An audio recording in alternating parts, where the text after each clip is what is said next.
Hello മുത്തമണീസ്, അസ്സലാമു അലൈക്കും. ഇന്ന് 27-ാം രാവ്. നമ്മുടെ നാട്ടിൽ നാളെയാണ്.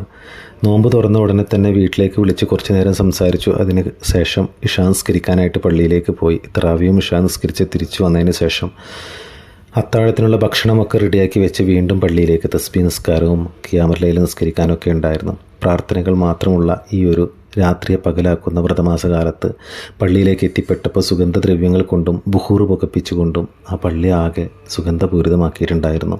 കുറച്ചു നേരം ഞാൻ സ്വർഗത്തിൽ എത്തിപ്പെട്ടതുപോലെ എനിക്ക് തോന്നി.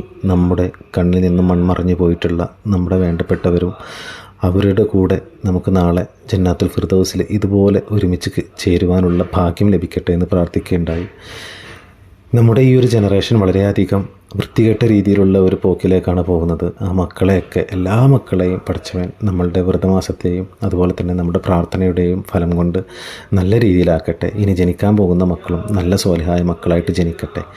ഇതര മതസ്ഥരായിട്ടുള്ള നമ്മുടെ സഹോദരി സഹോദരന്മാരുണ്ട്, അവരുടെ കുടുംബങ്ങളിലും സന്തോഷവും സമാധാനവും ലഭിക്കട്ടെ. നമ്മുടെ വീട്ടിൽ മാത്രമല്ല, നമ്മുടെ വീട്ടിൽ സമാധാനം മാത്രം കിട്ടിയിട്ട് കാര്യമില്ലല്ലോ, സമൂഹത്തിലുള്ള എല്ലാവർക്കും സന്തോഷവും സമാധാനവും ലഭിക്കട്ടെ.